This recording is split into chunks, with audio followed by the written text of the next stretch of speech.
إن الحمد لله الأكرم الذي خلق الإنسان وكرم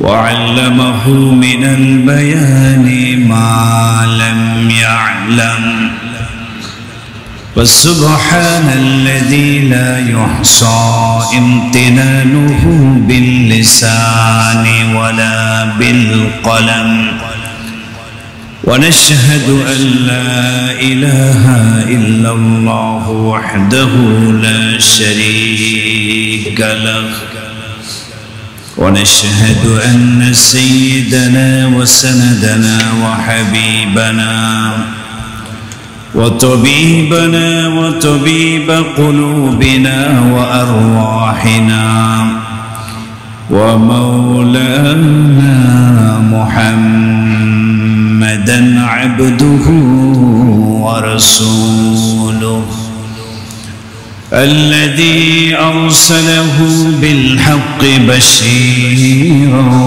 ونذيرا وداعيا إلى الله بإذنه وسراجا وقمرا منيرا أما بعد فقد قال الله تبارك وتعالى في كلامه المجيد وفرقانه الحميد أعوذ بالله من الشيطان الرجيم بسم الله الرحمن الرحيم أفمن كان مؤمنا كمن كان فاسقا لا يستوون أما الذين آمنوا وعملوا الصالحات فلهم جنات المأوى نزلا بما كانوا يعملون قال النبي صلى الله عليه وسلم لمعاذ بن جبل رضي الله تعالى عنه أخلص دينك يكفك العمل القليل أو كما قال النبي صلى الله عليه وسلم درود إبراهيم قولي اللهم صل على محمد وعلى آل محمد كما صليت على إبراهيم وعلى آل إبراهيم إنك حميد مجيد اللهم بارك على محمد وعلى آل محمد كما باركت على إبراهيم وعلى آل إبراهيم إنك حميد مجيد الحمد لله ثم الحمد لله সমস্ত প্রশংসা মহান রব্বুল আলামিনের আলী শান দরবারে যেই মহান আল্লাহ রব্বুল আলামিন দয়া করে মায়া করে পবিত্র সালাতুল জুমা আদায়ের লক্ষ্যে পৃথিবীর সর্বশ্রেষ্ঠ জায়গা পবিত্রতম স্থান মিরপুরের ঐতিহ্যবাহী কালসি জামে মসজিদে আসার বসার মতো তৌফিক দান করেছেন আমরা সকলেই মহান রব্বে করিমের দরবারে কালিমাতুশ শুকর আদায় করে নিচ্ছি সবাই বলে আলহামদুলিল্লাহ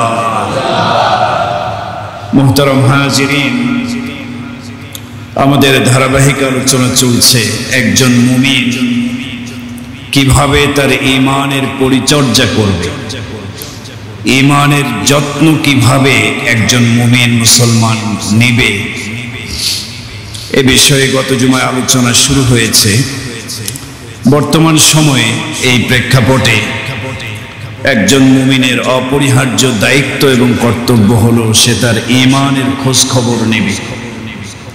প্রত্যেকেই নিজ নিজ ঈমানের খোঁজ খবর নেবে, ঈমানের ফিকির করবে। ঈমানের পরিচর্যা এবং ঈমানের যত্ন নেওয়াটা আমাদের দায়িত্ব এবং কর্তব্য। আল্লাহ তাআলা আমাদেরকে একটা ঈমান দিয়েছেন। ঈমান অনেক বড় দামি নেয়ামত।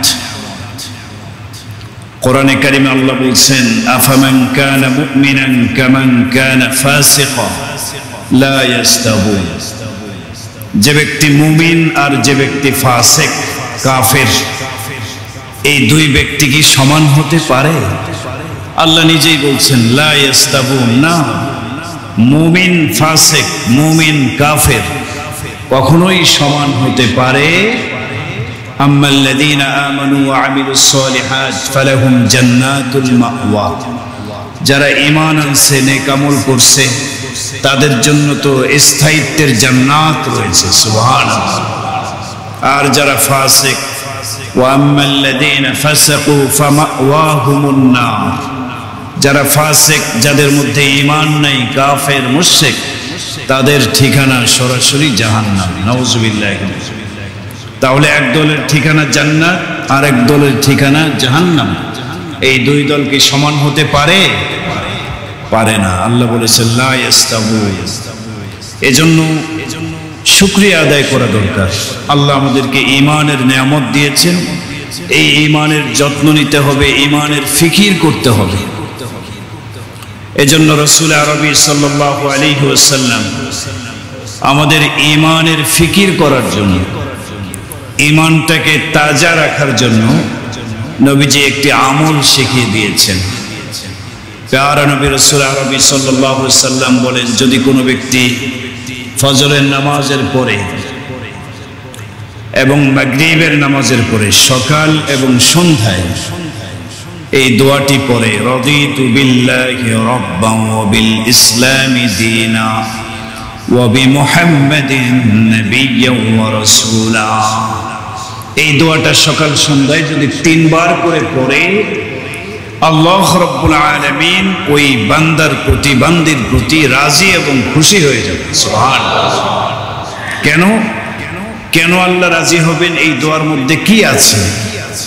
এই দোয়ার মধ্যে আছে, একজন মুমিন যখন সে কথা বলবে, রাদিতু বিল্লাহি রাব্বা, রব হিসেবে আমি আল্লাহকে পেয়ে খুশি হয়ে গেছি, রাজি হয়ে গেছি।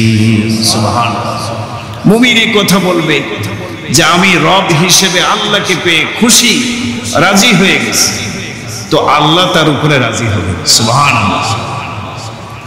এই পৃথিবীতে মুমিন ছাড়া যারা কাফের, মুশরিক, বেঈমান, এক আল্লাহর প্রতি তারা খুশি না, এক আল্লাহকে রব হিসেবে মানে না, আল্লাহর সঙ্গে শিরিক করে। অমুসলিমরা এক এক দল এক এক রকমের শিরিক করে। কেউ 33 কোটি দেবতাকে আল্লাহর সাথে শিরিক করে, ঠিক না? আল্লাহর উপরে খুশি না। ইহুদিরা আল্লাহকে মানে, খ্রিস্টানেরাও আল্লাহকে মানে, কিন্তু পার্থক্য হলো এক আল্লাহর প্রতি ইহুদি খ্রিস্টানরাও রাজি না। তারা আল্লাহর সাথে শিরিক করে। খ্রিস্টানরা ঈসা আলাইহিস সালাতু ওয়াস সালামকে আল্লাহর সাথে শরীক স্থির, ইহুদিরা উযাইরকে আল্লাহর ছেলে বলে আল্লাহর সাথে শরীক স্থির করে। তার মানে এক আল্লাহর প্রতি রাজি নয়, খুশি নয়। এজন্য রাসূল বলেছেন তোমাদের খুশি থাকতে হবে। এই কথা বলো, রাদিতু বিল্লাহি রাব্বা, রব হিসেবে আল্লাহকে পেয়ে আমি রাজি। সুবহানাল্লাহ বলেন। ওয়া বিল ইসলামি দীনা, দিন হিসেবে একটি ধর্ম। ইন্নাদ দীনা ইনদাল্লাহিল ইসলাম, আল্লাহর কাছে একমাত্র মনোনীত ধর্মের নাম কি বলেন? ইসলাম। হে মুমিন তুমি এই কথা বলো, ওয়া বিল ইসলামি দীনা, দিন হিসেবে আমি ইসলাম পেয়ে খুশি, রাজি, আল্লাহর ফয়সালায় আমি খুশি। ওয়া বিমুহাম্মাদিন নাবিয়্যান ওয়া রাসূলা, হে মুমিন তুমি কথা বলো নবী হিসেবে, রাসূল হিসেবে মুহাম্মাদুর রাসূলুল্লাহকে পেয়ে আমি খুশি। সুবহানাল্লাহ। এ কথা বলো, 3 বার এ কথা বলবে ফজরের পরে, মাগরিবের পরে। রাদিতু বিল্লাহি রাব্বাও, বলেন সবাই, ওবিল ইসলামি দীনাও ওয়া বিমুহাম্মাদিন নাবিয়্যাও ওয়া রাসূলা। আল্লাহকে রব হিসেবে পেয়ে খুশি, দিন হিসেবে ইসলাম পেয়ে খুশি, নবী হিসেবে মুহাম্মদুর রাসূলুল্লাহকে পেয়ে খুশি। আপনি যখন সকাল সন্ধ্যায় 3 বার করে আল্লাহর কাছে শুকরিয়া জ্ঞাপন করবেন যে আমি আল্লাহ খুশি, তো কিয়ামতের ময়দানে মহান আল্লাহ রাসূল বলেন আপনার উপরে খুশি হয়ে যাবে। তো আল্লাহ খুশি হয়ে গেলে ঠিকানা কোথায়? জান্নাত। কোনো সন্দেহ আছে নাকি? তো এই দোয়াটা আমরা পড়তে পারবো না ইনশাআল্লাহ? এই দোয়ার হাকিকতটা হচ্ছে আল্লাহ যে আমাকে ঈমান দিয়েছে, এই ঈমানকে সর্বহালতে তাজা রাখতে হবে। রব হিসেবে আল্লাহকে মানি, এটাও তো ঈমানের অংশ, ঠিক না? দিন হিসেবে ইসলামকে মানি, এটাও ঈমানের অংশ। মুহাম্মদুর রাসূলুল্লাহকে নবী রাসূল হিসেবে মানি, এটাও ঈমানের অংশ। তার মানে সকাল সন্ধ্যা এটা তো একটা প্র্যাকটিস, এর মাধ্যমে আপনি 24 ঘন্টায় যেন আপনার ঈমানকে তাজা রাখতে পারেন, এর জন্য আমল শিক্ষা দিয়েছেন মুহাম্মদুর রাসূলুল্লাহ। ঈমান পেয়ে খুশি থাকতে হবে আপনাকে। কত মানুষ বেঈমানের ঘরে জন্ম নিয়ে বেঈমান হয়ে আছে, ওদের জন্য চিরস্থায়ীভাবে জাহান্নামের ফয়সালা। নাউজুবিল্লাহ বলেন। আপনাকে আমাকে আল্লাহ ঈমানের শ্রেষ্ঠ নেয়ামত দান করেছেন, খুশি থাকতে হবে, যত্ন নিতে হবে, ঈমানের পরিচর্যা করতে হবে। কেন যত্ন নিতে হবে জানেন? এটা খুবই জরুরি। একজন মুমিন সে ঈমানের ফিকির করবে, ঈমানের যত্ন নিবে, ঈমানের পরিচর্যা করবে, খুবই জরুরি। কেন জরুরি? কারণ এই পৃথিবীতে ইসলামের প্রতিষ্ঠা লগ্ন থেকে পর্যন্ত, যেদিন ইসলাম পৃথিবীতে এসেছিল সেদিন থেকে আজ পর্যন্ত এক শ্রেণীর বদমাইশ, এক শ্রেণীর মানুষ আছে, তারা মুমিন মুসলমানের টাকা পয়সার সম্পদ চুরি করে না। তাদের নজর হচ্ছে মুমিন মুসলমানদের ঈমানের উপর।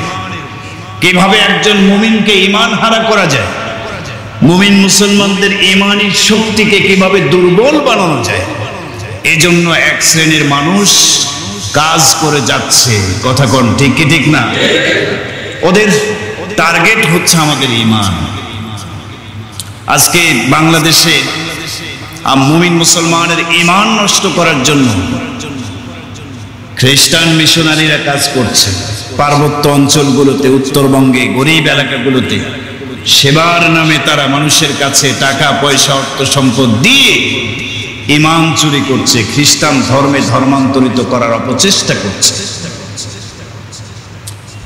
শুধু খ্রিস্টানরাই নয়, এদেশের মানুষের ঈমান নষ্ট করার জন্য কাজ করছে কাদিয়ানী সম্প্রদায়। এই 3-4 দিন আগে 27 তারিখে আমার একটা মাহফিল ছিল পঞ্চগড়ে, একেবারে লাস্ট সীমানা পঞ্চগড়। আয়োজকবৃন্দ যাওয়ার সময় আমাকে দেখালেন বিশাল বড় একটা এরিয়া, প্রাচীর করা এরিয়া, বিশাল বড় এরিয়া। এই এরিয়ার ভিতরে কাদিয়ানীরা কাজ করে, এখানে তাদের ইজতেমা হয়, এই এরিয়ার ভিতরে তাদের কার্যকলাপ চলে, কর্মকাণ্ড তৎপরতা তারা চালায় ওখান থেকে। তো আয়োজকবৃন্দ আমাকে বললেন, হুজুর আমাদের এলাকার অনেক মানুষ, আমাদের আত্মীয় স্বজনদের মধ্যে অনেকেই আছে গরিব, তাদেরকে অর্থের প্রলোভন দেখিয়ে তারা কাদিয়ানী সম্প্রদায়ের অন্তর্ভুক্ত করে কাদিয়ানী সম্প্রদায়ের মধ্যে তাদেরকে ঢুকায় দিয়েছে, দাওয়াত দিয়েছে, চিকিৎসা সেবা ফিরিয়ে দিচ্ছে, বাড়ি ঘর উঠায় দিচ্ছে। এভাবে তারা তাদের কাদিয়ানী সম্প্রদায়ের দিকে মানুষকে দাওয়াত দিচ্ছে এবং ধর্মান্তরিত করছে। কাদিয়ানীরা তারা মুসলমান না কাফের? বলেন না, কাফের।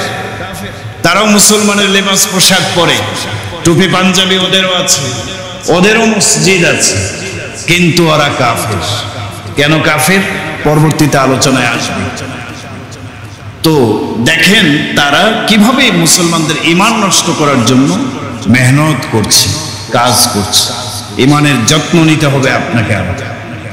শুধু ওরাই না, বাংলাদেশে আরো কাজ করছে অনেক অনেক বাতিল ফেরকা ইহুদি খ্রিস্টানরা সেবার নামে তারা আমাদের ঈমান হরণের চেষ্টা করছে। এই জন্য মুমিন মুসলমানকে সজাগ দৃষ্টি রাখতে হবে, ঈমানের মেহনত করতে হবে, ঈমানটাকে তাজা রাখতে হবে এবং ঈমানের যত্ন নিতে হবে। যদি ঈমানের যত্ন নিতে পারেন, কোরআনে কারিমে আল্লাহ সুসংবাদ দিয়েছেন।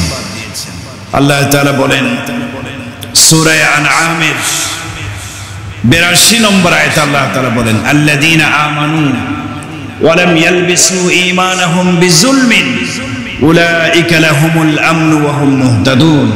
আল্লাহ তাআলা সুসংবাদ দিচ্ছেন যারা ঈমান আনয়ন করেছে, ঈমান আনার পরে ঈমানকে ভেজালের সাথে মিশায় ফেলে নাই, ঈমানটাকে খাঁটি রাখছে, ঈমানের যত্ন নিয়েছে, ঈমানের পরিচর্যা করেছে, এই খাঁটি ঈমানওয়ালা লোকদের জন্য উলাইকা লাহুমুল আমনু ওয়া হুম মুহতাদুন, এদের জন্য রয়েছে শান্তি, নিরাপত্তা এবং খাঁটি ঈমানওয়ালা, ঈমানের পরিচর্যা করেনেওয়ালা মুমিনরাই মুহতাদুন, হেদায়েত প্রাপ্ত হয়ে আল্লাহর জান্নাতি হবে। সুবহানাল্লাহ।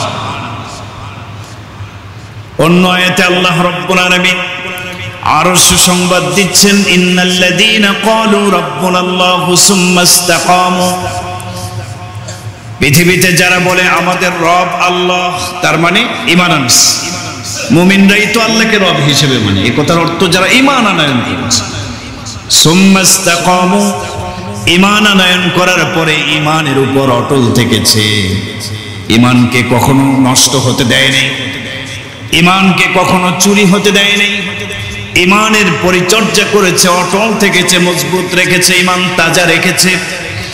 এই খাঁটি ঈমানওয়ালা লোকদের মৃত্যুর সময় তাতানাজ্জালু আলাইহিমুল মালাইকা, জান্নাত থেকে জান্নাতি ফেরেশতাদের দল এসে মৃত্যুর আগে সুসংবাদ দিবে, আল্লাহ তাখাফু ওয়ালা তাহজানু, হে খাঁটি ঈমানওয়ালা বান্দা বান্দিরা, হে আল্লাহর প্রিয় বান্দা বান্দিরা, তোমাদের ভয় নাই, টেনশন নাই, তোমরা ঈমানের যত্ন নিয়েছো, ঈমানের পরিচর্যা করেছো, ভয় পেও না, টেনশন করো না।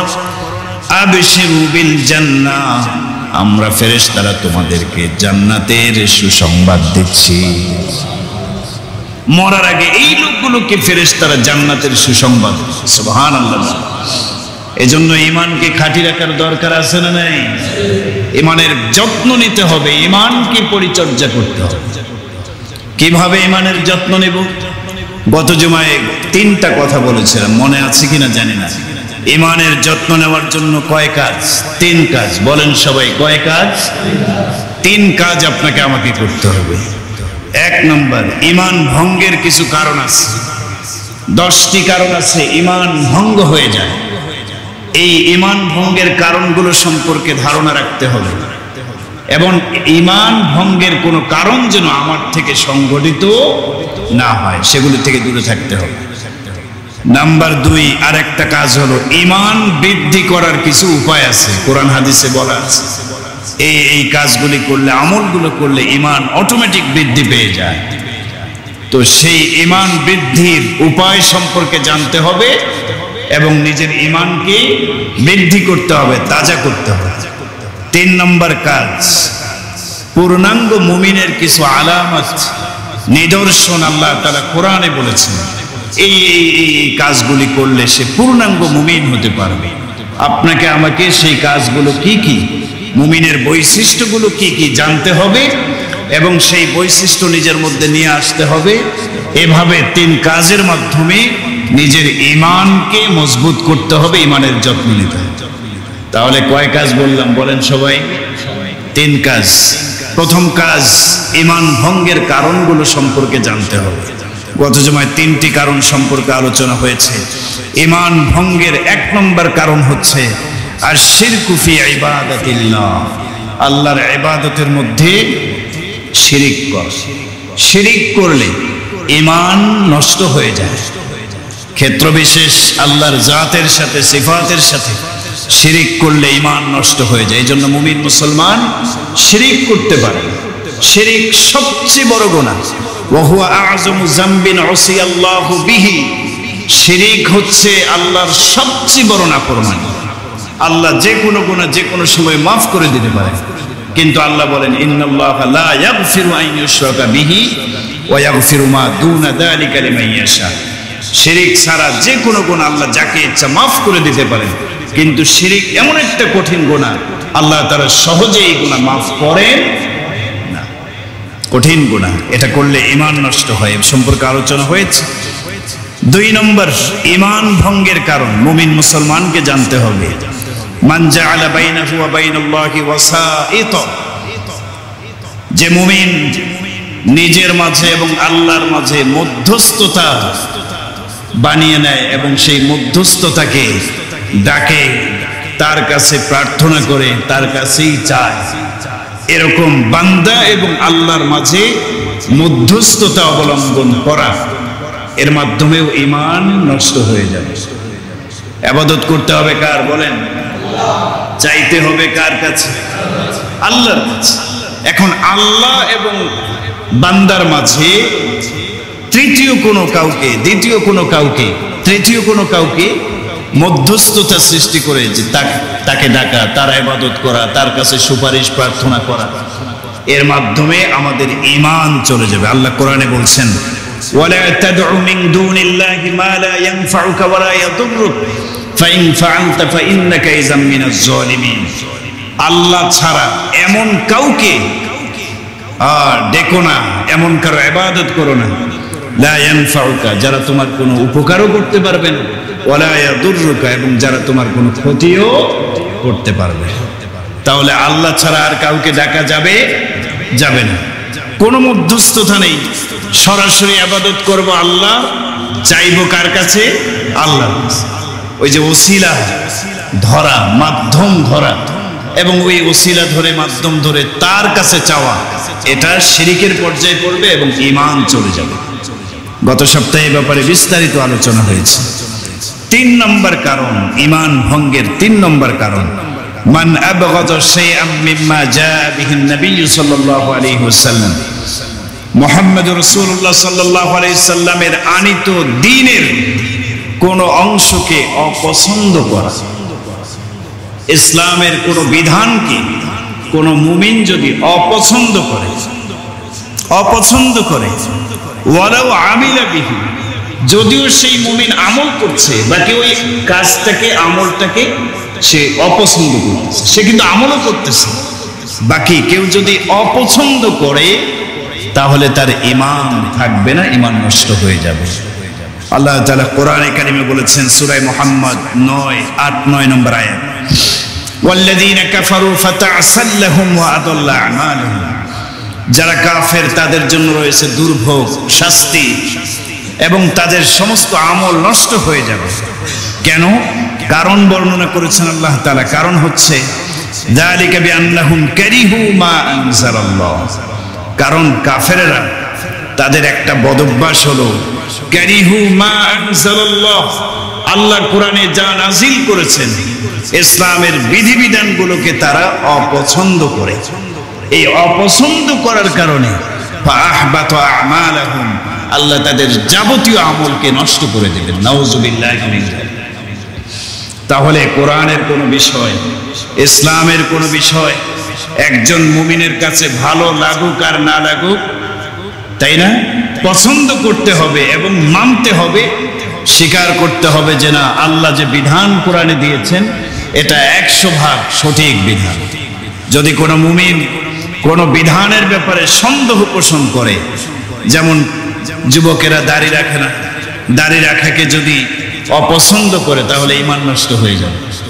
অনেক মহিলারা আছে, মেয়েরা আছে, পর্দা অবলম্বন করে না, ঘরের ভিতরে থাকতে চায় না, পর্দাকে অপছন্দ করে, কই যে না সব বিধান ঠিক আছে, কিন্তু ইসলাম নারীদেরকে পর্দার বিধান দিয়ে ঘরের ভিতরে আটকায় রাখছে। নাউজুবিল্লাহ বলেন সবাই। ইসলাম কখনো পর্দার বিধান দিয়ে কাউকে ঘরের ভিতরে আটকায়া রাখে নাই। প্রয়োজনে আপনি বাইরে যেতে পারবেন, প্রয়োজনে মার্কেটে যেতে পারবেন, হসপিটালে যেতে পারবেন। ইসলাম একটা নিয়ম দিয়েছে, সীমারেখা দিয়েছে, এই সীমারেখার ভিতরে থেকে আপনাকে সবকিছু করতে হবে, আটকায় রাখে নাই। তো এরকম পর্দা সম্পর্কে অপছন্দ করা, দাড়িকে অপছন্দ করা যুবক যুবতীরা আছে না নাই? যদিও মুমিন, মুমিনের সন্তান মুমিন, এই অপছন্দনীয় একটা ভাব থাকার কারণে তার ঈমান কি হয়ে যাবে বলেন? নষ্ট হয়ে যাবে। এজন্য কোরআন, হাদিস, ইসলামের কোনো বিধানকে অপছন্দ করা যাবে না। আমাদের দেশের কিছু মানুষ, সুশীল ব্যক্তিবর্গ আছে, জেহাদের নাম শুনলে জেহাদকে সন্ত্রাসবাদ বলে গালি দেয়, আছে না নাই? এরা টুপি মাথায় দিলেও, মুসলমানের ঘরে জন্ম নিলেও এরা মুসলমান নয়, এরা কি হয়ে গেছে বলেন? কাফের হয়ে গেছে। নামাজ পড়া, এক আল্লাহর বান্দা নামাজ পড়ে না, বাকি সে নামাজকে পছন্দ করে, সে কাফের হবে না। কিন্তু যদি কোনো ব্যক্তি নামাজ পড়ে না, নামাজের যখন আজান হয় সে তখন নামাজকে ব্যঙ্গ করে বলে যে এই নামাজের বিধানটা আল্লাহ না দিলেও পারতেন, এটা আমার মোটেও পছন্দ না। অনেকে আছে ফজরের আজানকে নাউজুবিল্লাহ বেশ্যার আওয়াজের সাথে তুলনা করেছে আমাদের দেশের একজন কবি। এই কবির ঈমান আছে না নষ্ট হয়ে গেছে? নষ্ট হয়ে গেছে। ইসলামের কোন বিধানকে অপছন্দ কেউ করলে সে যত ভালো আমলই করুক না কেন সে কাফের হয়ে যায়। আল্লাহ তাআলা ইসলামের সকল বিধিবিধানকে আমাদেরকে সন্তুষ্ট চিত্তে মেনে নেওয়ার মতো তৌফিক দান করুন। 4 নম্বর ঈমান ভঙ্গের কারণ, মানি আতাকাদা আন্না গায়রা হাদিয়িন নবী আকমালু মিন হাদিয়িহি। খুব ভালো করে বোঝার চেষ্টা করবেন।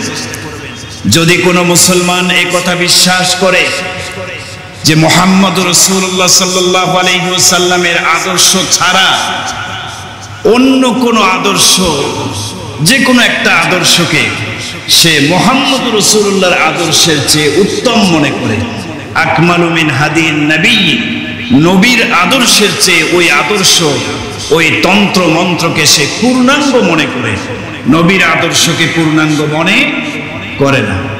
এরকম যদি কেউ রাসূলের আদর্শকে বাদ দিয়ে ভিন্ন কোন তন্ত্র মন্ত্র আদর্শকে পূর্ণাঙ্গ মনে করে, তার ঈমান থাকবে না নষ্ট হয়ে যাবে? নষ্ট হয়ে যাবে, ঈমান থাকবে না। কোরআনে কারীম আল্লাহ বলেছেন, ওয়ামাইয়াবতাগি গায়রাল ইসলামি দীনান ফালান ইউকবালা মিন। ইসলাম ছাড়া পৃথিবীতে যদি কোনো ব্যক্তি ভিন্ন কোনো তন্ত্র মন্ত্র আর আদর্শকে খুঁজে বেড়ায়, গ্রহণ করে, ফালান ইউকবালা মিন, আল্লাহর কাছে ইসলাম ছাড়া অন্য কোনো আদর্শ আল্লাহর কাছে কখনোই গ্রহণযোগ্য হবে, ওয়া হুয়া ফিল আখিরাতি মিনাল খাসিরিন। ইসলাম ছাড়া, বিশ্বনবীর আদর্শ ছাড়া অন্য কোন আদর্শকে যারা গ্রহণ করবে, আখিরাতের দিবসে মারাত্মক ক্ষতিগ্রস্ত তারা হয়ে যাবে। অন্য আয়াতে আল্লাহ আরো বলেছেন, সূরাতুন নিসা 115 নম্বর আয়াত, ওয়া মান ইউশাকিকির রাসূলা মিন বা'দি মা তাবায়্যানা লাহুল হুদা ওয়া ইয়াত্তাবি'ু গায়রা সাবিলিল মুমিনিন নুওয়াল্লিহি মা তাওয়াল্লা ওয়া নুসলিহি জাহান্নাম ওয়া সাআত মাসীরা। যে ব্যক্তি রাসূলের আদর্শের বিরোধিতা করে, রাসূল কারীম সাল্লাল্লাহু আলাইহি সাল্লামের আদর্শের পক্ষে না থেকে ভিন্ন কোন তন্ত্রমন্ত্র আদর্শের পক্ষে সে কাজ করে, রাসূলের আদর্শের বিরোধিতা করে, অথচ তার সামনে সঠিক পথ স্পষ্ট হয়ে গেছে, তার মানে সে মুমিন। মুমিন হওয়ার পরও রাসূলের আদর্শের বিরোধিতা করে, ওয়ায়াত্তাবি'ু গায়রা সাবিলিল মুমিনিন, মুমিনদের পথ ব্যতীত অন্য পথের অনুসরণ করে, আল্লাহ বলেন, নুওয়াল্লিহি মা তাওয়াল্লা, সে যেদিকে ফিরতেছে আমি সেদিকে ফিরাবো, বাকি ওয়া নুসলিহি জাহান্নাম, তার হায়াত একদিন শেষ হবে, তার রশি আমি আল্লাহর হাতে আসবে, সেদিন আমি আল্লাহ তাকে জাহান্নামে প্রবেশ করিয়ে দেব। নাউযুবিল্লাহি মিন যালিক। ওয়া সাআত মাসীরা, জাহান্নাম কতই না নিকৃষ্টতম আবাসস্থল। ও মুমিন মুসলমান, এই আয়াতগুলি দ্বারা বোঝা যায় ইসলামের আদর্শ ছাড়া আল্লাহর কাছে অন্য কোন মতাদর্শ কখনোই গ্রহণযোগ্য হতে পারে। অতএব একজন মুমিন মুসলমানকে ইসলামের আদর্শকেই মানতে হবে, এই আদর্শের পক্ষে, এই আদর্শ বাস্তবায়নের জন্যই একজন মুমিনকে কাজ করতে হবে। যদি কোনো মুমিন মুসলমান নামাজও পড়ে, রোজাও রাখে, মাশাআল্লাহ হাজী সাহেব, সবই ঠিক আছে, কিন্তু আব্রাহাম লিঙ্কনের গণতান্ত্রিক মতবাদকে বিশ্বাস করে নিয়েছে, যদি ওই ব্যক্তির মধ্যে এই ধারণা থাকে যে আব্রাহাম লিঙ্কনের এই গণতান্ত্রিক মতবাদ মতাদর্শ মুহাম্মদ রাসূলুল্লাহর আদর্শের চেয়ে আকমাল পরিপূর্ণ, এই বিশ্বাস নিয়ে যদি সে ইসলাম ব্যতীত ভিন্ন কোনো মতাদর্শের প্রচার করে পক্ষে কাজ করে, বলেন তার ঈমান থাকবে না যাবে? আরো জোরে বলেন, ঈমান থাকবে না যাবে? এজন্য গণতান্ত্রিক রাজনীতি যারা করেন স্পষ্ট কথা বোঝার চেষ্টা করবেন। আপনার মনের খবর কি এটা আমি জানি না, কে জানেন? আল্লাহ জানেন। যদি আপনার মনের মধ্যে এই কথা বিশ্বাস ঢুকে যায়, আব্রাহাম লিঙ্কন এই মতবাদটা ইসলামের বিরুদ্ধে দাঁড় করিয়েছে, আপনি যদি এই মতাদর্শে বিশ্বাসী হয়ে মনে করেন ইসলামের মতাদর্শের চাইতে আব্রাহাম লিঙ্কনের গণতান্ত্রিক মতাদর্শ আকমাল, অধিক পূর্ণাঙ্গ, অধিক শান্তি, অধিক শান্তি শৃঙ্খলা এর মাধ্যমে দেশে সম্ভব, গণতান্ত্রিক মতবাদে এরকম আপনি পূজারি হয়ে যান, যদি অন্তরে এই বিশ্বাস থাকে, বলেন ঈমান থাকবে না যাবে? আরো জোরে বলেন, ঈমান থাকবে না যাবে? এজন্য মুমিন মুসলমানকে সবসময় ঈমানের লাইনে স্বচ্ছ থাকতে হবে। ইসলামের আদর্শই শ্রেষ্ঠ আদর্শ। বলেন, ইসলামের আদর্শই কি? শ্রেষ্ঠ আদর্শ।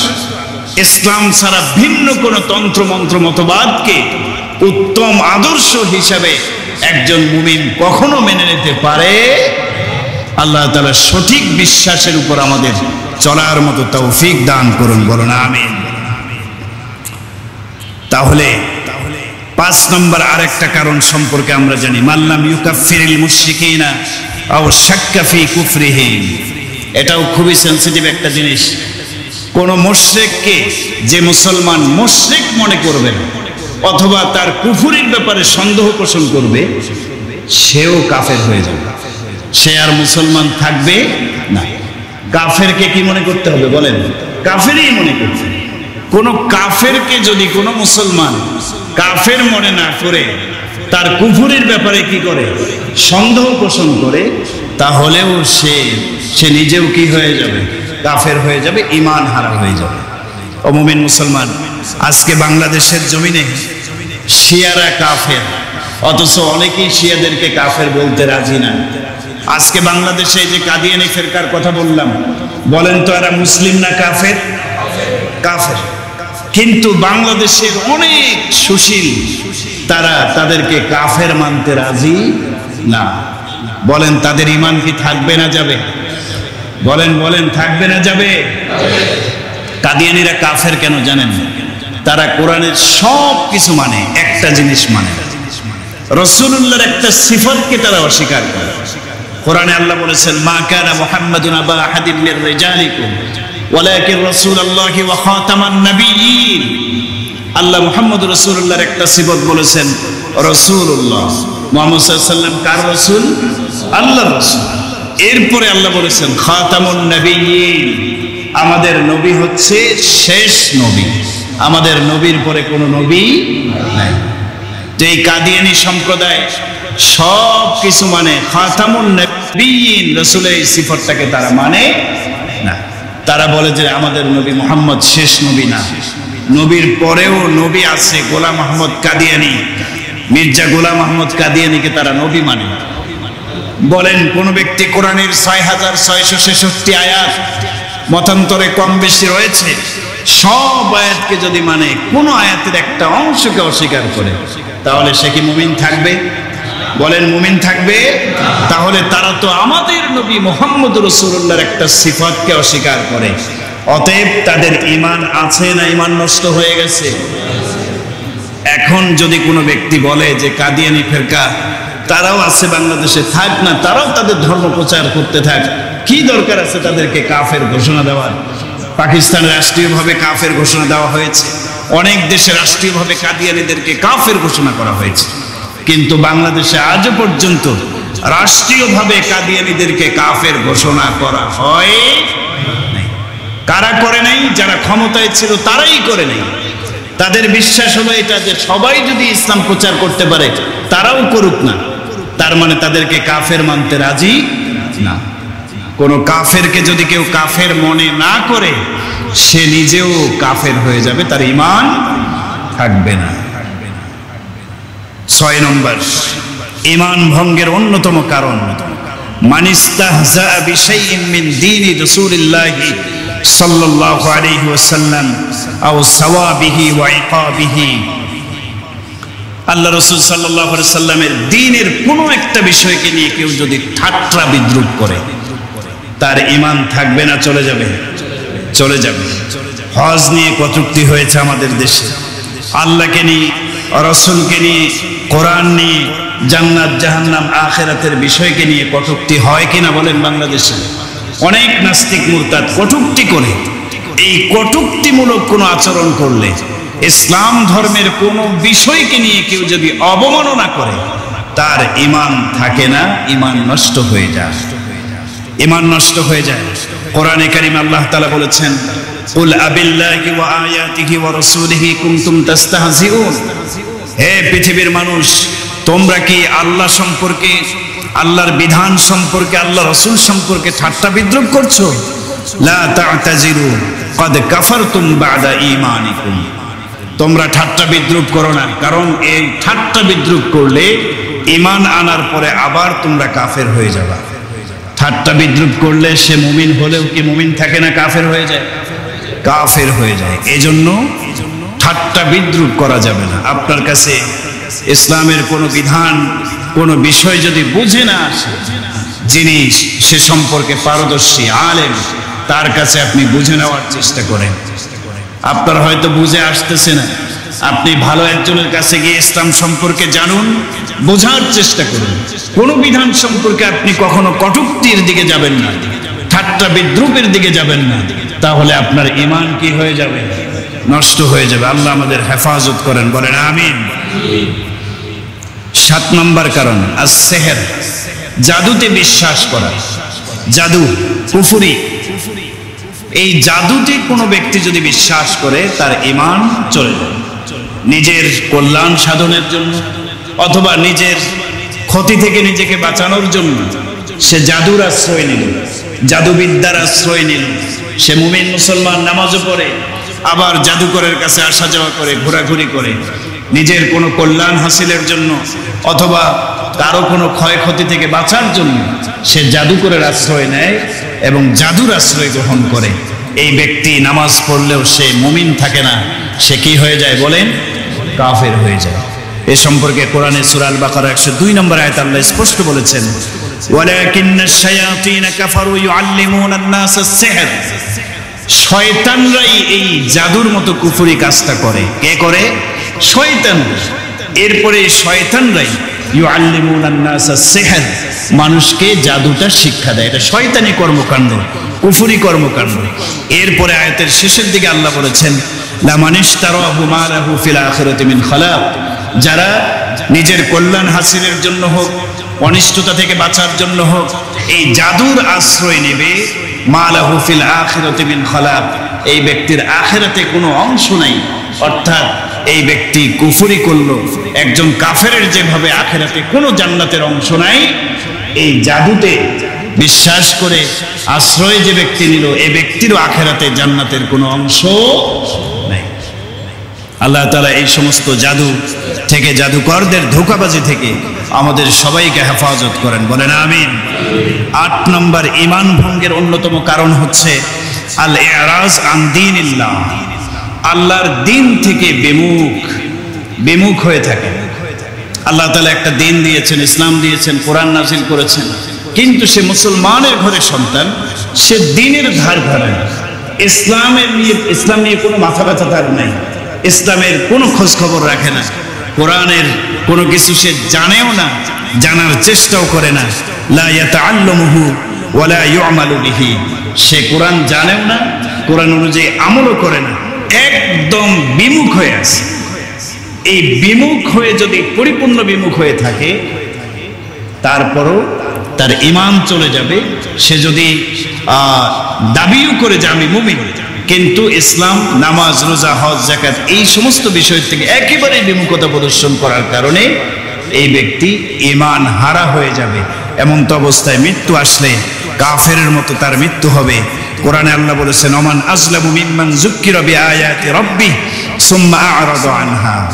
আল্লাহ তাআলা বলেন ওই ব্যক্তির চেয়ে বড় জালেম আর কে হতে পারে, যে ব্যক্তির সামনে আল্লাহ পাকের আয়াত আছে কিন্তু সে আল্লাহ পাকের আয়াত মানে কোরআন থেকে বিমুখ হয়ে আছে, ধারে না। আল্লাহ বলেন ইন্না মিনাল মুজরিমিনা মুনতাকিমুন, এ ধরনের অপরাধীদের থেকে আমি অবশ্যই প্রতিশোধ গ্রহণ করব। কেন? ইসলাম থেকে তারা বিমুখ হয়ে আছে। এজন্য মুমিন মুসলমানকে ইসলাম থেকে বিমুখতা প্রদর্শন করা যাবে। 9 নম্বর কারণ, মান ইয়াতাকাদা আন্না বা'দান নাসি ইয়াসউহুল খুরুজ আন শরিয়াতিন নবী সাল্লাল্লাহু আলাইহি সাল্লাম, যে ব্যক্তি এই কথা বিশ্বাস করে যে আমরা মুসলমানরাও সঠিক পথে আছি, কাফেররা তারাও সঠিক পথে আছে, আমরাও নাজাত পাবো, তারাও কি নাজাত পাবো, এই ধারণা যদি থাকে তাহলেও সে কি হয়ে যাবে বলেন? কাফের হয়ে যাবে। খ্রিস্টানরা এই দাওয়াতটাই দেয় আপনাকে, এই দাওয়াতেই দেবে যে আমরাও জান্নাতে যাব, মুমিন মুসলমানরা তারাও জান্নাতে যাবে, কোনো পার্থক্য নাই আমাদের, আমরাও আল্লাহ মানি তোমরাও আল্লাহ মানো, আমাদের ধর্মে আসো, কোনো সমস্যা নেই, আমরাও নামাজ পড়ি, ইবাদত করি।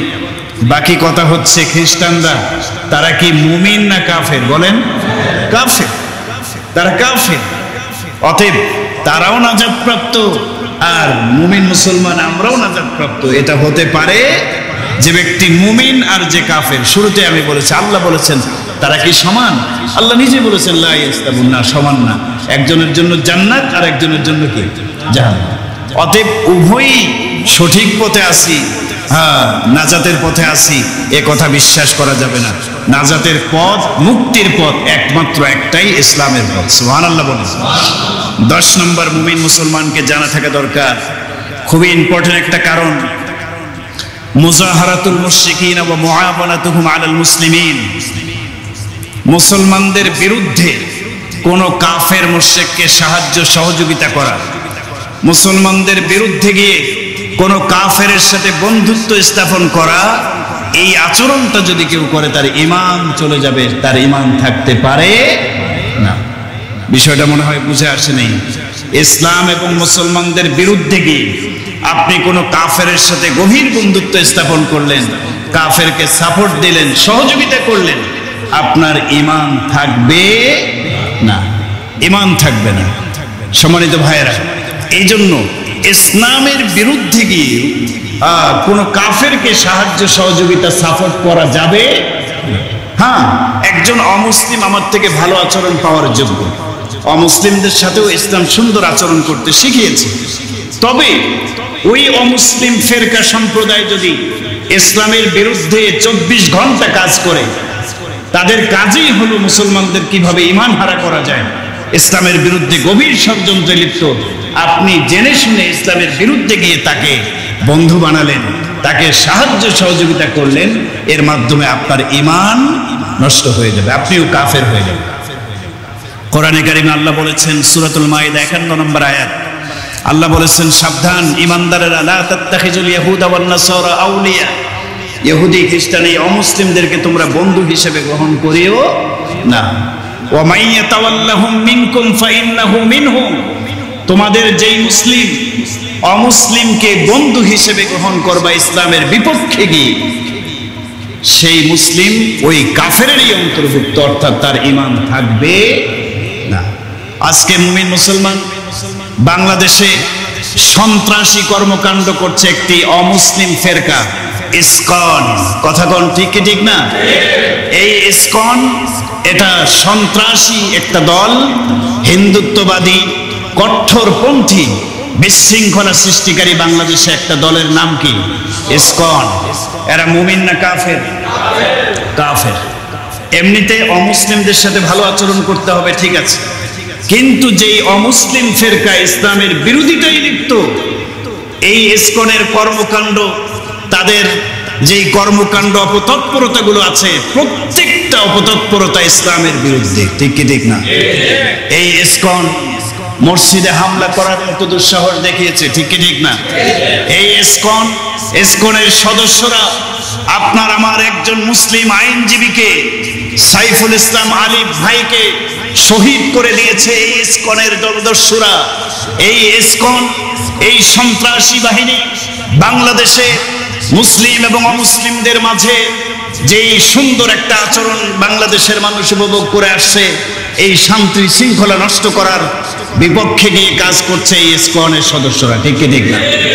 আমার ভাইয়েরা, এই ইসকন সম্পর্কে পরিষ্কার মুসলিমদের ধারণা থাকতে হবে, এরা অমুসলিম, ইসলামের বিরুদ্ধে কাজ করছে। অতএব তাদেরকে কোনো ধরনের সাহায্য সহযোগিতা এবং ইসকনের কোন সদস্যের সাথে কোন মুসলমানের কোন বন্ধুত্বের সম্পর্ক থাকলে তার ঈমান চলে যাবে। ঠিক কি ঠিক না?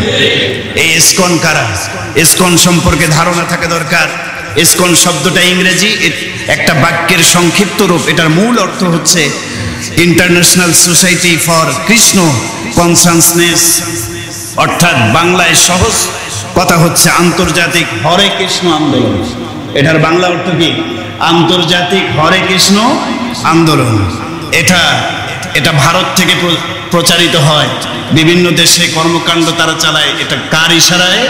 ভারতের ইশারায়। এরা মসজিদে হামলা করে। এদের একটা কার্যক্রমের অংশ হচ্ছে ধর্ম প্রচারের নামে ধর্মান্তকরণ। পাহাড়ি এলাকাগুলোতে এরা বেশি কাজ করে, গরিবদেরকে টাকা পয়সা দিয়ে তারা হিন্দু ধর্মে দীক্ষিত করতেছে। আর একটা কর্মকাণ্ড হচ্ছে প্রতারণা এবং হয়রানি করে। এরা প্রেমের ফাঁদে মুসলিম নারীদেরকে ফাঁদে ফেলিয়ে তারা ব্ল্যাকমেইল করে, এরপরে আস্তে আস্তে তাদেরকে অমুসলিম বানাবার চেষ্টা করে। এই ইসকনের সদস্যদের অন্যতম একটা কাজ হচ্ছে মুসলিম সেজে বিয়ে করে, অথচ কাফের। মুসলিম সেজে মুসলিম নারীকে প্রেমের মাধ্যমে ফাঁদে ফেলে বিয়ে করে। ঘটনা এরকম প্রমাণিত আছে। রাজশাহীতে ধরা খেয়েছে অর্জুন চন্দ্র চৌধুরী নামে একজন ইসকনের সদস্য। সে বিয়ে করেছে মুসলিম সেজে, 7 বছর পরে প্রমাণিত হয়েছে সে কাফের। নাউজুবিল্লাহ বলেন সবাই। তাহলে এরা মুমিন মুসলমানদের ঈমান নিয়ে খেলা করে। মানব পাচারের মতো কাজে লিপ্ত এই ইসকনের সদস্যরা। এরা প্রেমের ফাঁদে মুসলিম নারীকে ফাঁদে ফেলে ব্ল্যাকমেইল করে ভারতে পাচার করে মুসলিম নারীদেরকে। এটার রিপোর্ট প্রকাশিত হয়েছে। এই ইসকনের কর্মকাণ্ড আপনি শুনলে অবাক হয়ে যাবেন। সামাজিক যোগাযোগ মাধ্যমে হয়রানি, ছদ্মনামে আইডি খুলে, মুসলমানদের নামে আইডি খুলে এরা মুসলিম নারীদের কাছে মেসেজ করে, এভাবে প্রেমের সম্পর্ক করে। এরপরে তারা বিভিন্ন হয়রানি করে, ধর্মীয় দাঙ্গানো লাগানোর কাজে এরা চেষ্টা করে, সমকামিতার প্রমোট করে। ঘটনার চক্রে একজন ধরা খেয়েছে, আপনারা জানেন, এই যে কি নাম যেন, চিন্ময় কৃষ্ণ দাস, ঠিক না? ইসকনের একজন প্রভু নাকি সে প্রভু। এই প্রভু ধরা খাইছে, তার যত অপকর্ম, সমকামিতার ভিডিও রেকর্ড সহ সবকিছু প্রকাশিত হয়ে গেছে। তাহলে এই সমস্ত কর্মকাণ্ড যারা দেশে ঘটায়, আমি মনে করি বাংলাদেশের সমস্ত মানুষের দাবি হওয়া উচিত, বাংলাদেশে হিন্দু থাকবে, বৌদ্ধ থাকবে, খ্রিস্টান থাকবে, অমুসলিমরা তাদের শান্তি নিরাপত্তার সাথে বসবাস করবে। কিন্তু যারা মুমিন এবং কাফের, অমুসলিমদের মাঝে ভ্রাতৃত্ব নষ্ট করতে চায়, এই ইসকন, এদেরকে বয়কট করতে হবে এবং বাংলার জমিনে নিষিদ্ধ করা দরকার। ঠিক কি ঠিক? এর পক্ষে আওয়াজ তুলতে হবে। বাংলাদেশে আলেম ওলামারা আওয়াজ উঠাতে হবে, এই ইসকনকে নিষিদ্ধ করতে হবে। যদি নিষিদ্ধ না করা হয়, বাংলাদেশে এক আইনজীবী আমার সাইফুল ইসলাম ভাইকে যে হত্যা করেছে, শহীদ করেছে, এটার বিচার যদি না করা হয়, সারা বাংলাদেশে মুমিন মুসলমানদের ঈমানি শক্তির আগুন দাউ দাউ করে জ্বলে উঠবে। তখন মুসলমানদেরকে ঠেকানোর মতো কোনো শক্তি খুঁজে পাবে না। ঠিক ও মুমিন মুসলমান, আমাদের বক্তব্য হলো কাফেরকে কাফেরই মনে করতে হবে। কাফেরকে ইসলামের বিরুদ্ধে গিয়ে আপনি সাহায্য সহযোগিতা করবেন। অনেককে দেখা যাচ্ছে ইসকনের পক্ষে, তারা সুর মিলিয়ে ইনিয়ে বিনিয়ে কথা বলার চেষ্টা করছে। কি বলেন, ঠিক কি ঠিক না? স্পষ্ট 10 নম্বরে ঈমান ভঙ্গের কারণ। আপনি অমুসলিম, তাদের যারা ইসলামের বিরুদ্ধে কাজ করছে, তাদের সাথে বন্ধুত্ব দেখাবেন, ভাব দেখাবেন, আপনার ঈমান তো থাকবে না। এজন্য আমার ভাইয়েরা, সবগুলি বিষয়কে সামনে রেখে ঈমানের যত্ন নিতে হবে, ঈমানের পরিচর্যা করতে হবে। কোন কাফের মুশরিক ইসলাম বিরোধী কোন চক্র যেন আমাদের ঈমান কেড়ে নিতে না পারে। এভাবে যদি ঈমানের উপরে মজবুত থাকতে পারি, তাহলে আল্লাহ বলেছেন, উলাইকা লাহুমুল আমনু ওয়া হুম মুহতাদুন, খাঁটি ঈমানওয়ালা লোকদের জন্য রয়েছে শান্তি, নিরাপত্তা এবং এরা হেদায়েত প্রাপ্ত জান্নাতি। সুবহানাল্লাহ। আল্লাহ তাআলা আমাদের সবাইকে বুঝার আমল করার মতো তৌফিক দান করুন। ওয়া আখিরু দাওয়ানা আলহামদুলিল্লাহি রাব্বিল আলামিন। যারা সুন্নাত পড়েন নাই, 4 রাকাত কাবলার জন্য সুন্নাত পড়ে নিন।